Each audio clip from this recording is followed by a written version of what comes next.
गुज़श्ता दिनों भारत ने जो एटमी तजुर्बात किए, आज हमने उसका हिसाब भी चुका दिया है और 5 कामयाब एटमी तजुर्बात किए। ये अक्टूबर 1954 की बात है, जब उस वक्त पाकिस्तान के वज़ीर आज़म मोहम्मद अली बोगरा ने वाइट हाउस में अमरीकी सदर आइजनहोवर से मुलाकात की और पाकिस्तान ने अमरीका के एटम बराए अमन यानी एटम फॉर पीस के मंसूबे में शमूलियत के साथ जोहरी तवानाई के शोबे में तहकीक और तरक्की के लिए जोहरी तवानाई के कमीशन के क़याम का ऐलान किया था। ये आगाज़ था पाकिस्तान के जोहरी प्रोग्राम का, या दरअसल ये पाकिस्तान की तरफ से वो वादा था कि वो जोहरी तवानाई असलहे की तैयारी के लिए इस्तेमाल नहीं करेगा। उस ज़माने में पाकिस्तान में इस मसले पर काफ़ी बहस हुई, क्योंकि बहुत सारे मुबस्सरीन के नज़दीक अमरीकी सदर के इस मंसूबे का असल मकसद अमरीका के अलावा दुनिया के दूसरे तमाम मुल्कों को जोहरी असलहे की सलाहियत से महरूम रखना और उन पर कदगन लगाकर उन्हें जोहरी असलहे की तैयारी से रोकना था। पाकिस्तान की तरफ से इस मंसूबे को तस्लीम करने पर पाकिस्तान में बहुत से लोगों ने इस पर तनकीद की, क्योंकि ये आगाज़ था पाकिस्तान का ख़ुद को अमरीका के सुपुर्द करने का। इसके फ़ौरन बाद अमेरिका और पाकिस्तान के दरमियान फ़ौजी, सियासी और इक़्तिसादी शोबों में कुर्बत बढ़ी और ताउन का दौर शुरू हुआ। उसी साल पाकिस्तान अमेरिका के 2 फ़ौजी मुआहिदों सेंटो और सीटो में शामिल हुआ और अमेरिका ने भारी फ़ौजी और इक़्तिसादी इमदाद के एवज़ पाकिस्तान की सरज़मीन पर फ़ौजी अड्डे कायम किए। इसके साथ ही पाकिस्तान के 5 साला इक़्तिसादी मंसूबे की तैयारी के लिए अमेरिका ने अपने माहिरीन पाकिस्तान के मनसूबा बंदी कमीशन में तैनात किए। यूं अमेरिका ने पाकिस्तान को मुकम्मल तौर पर अपने हिसार में ले लिया। पाकिस्तान पर अमेरिका के असर की मुकम्मल गिरफ्त का नतीजा ये रहा कि उस ज़माने में पाकिस्तान की क़यादत ने एक लम्हे के लिए भी जोहरी असलहे की तैयारी के बारे में नहीं सोचा।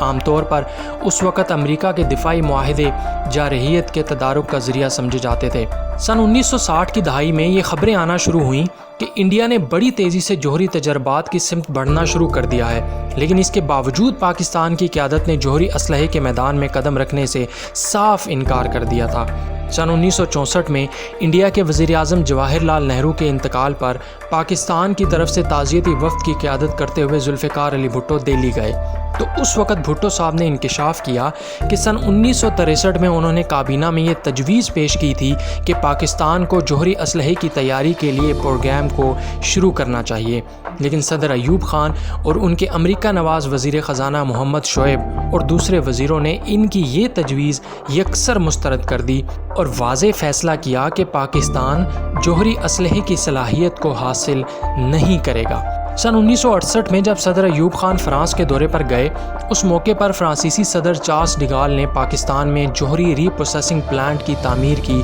पेशकश की थी, लेकिन अयूब खान ने ये पेशकश ठुकरा दी। ये मशवरा उन्हें उनके chief of staff general Yahya Khan, सदर अयूब के आला साइंसी मुशीर डॉक्टर अब्दुल सलाम और मनसूबा बंदी कमीशन के नायब सरबराह MM अहमद ने दिया था। इसमें कोई शक नहीं कि ये जुल्फ़िकार अली भुट्टो ही थे जो सन 71 की बांग्लादेश की जंग के नतीजे में पाकिस्तान के दोलख्त होने के बाद बरसरे इक़्तिदार आए और जिन्होंने पाकिस्तान को जोहरी कुव्वत बनाने का मंसूबा शुरू किया। सदर के ओहदे पर फाइज होने के फ़ौरन बाद भुट्टो ने ईरान, तुर्की, मराकेश, अलजायर, त्यूनिस, लीबिया, मिस्र और शाम का तूफ़ानी दौरा किया। इन दौरों के 2 अहम मकासद थे। एक मकसद मुस्लिम ममालिक से नए ताल्लुकात का उस्तवार करना और दूसरा पाकिस्तान के जोहरी प्रोग्राम के लिए मुस्लिम ममालिक की माली एआनत हासिल करना था। दमिश्क में अपने दौरे के इस सिलसिले के इख्तिताम पर उन्होंने शाम के सदर हाफिजुल असद से कहा था कि उनका ये दौरा निशात सानिया के सफ़र का आगाज़ था और पाकिस्तान की महारत और मुस्लिम ममालिक की दौलत से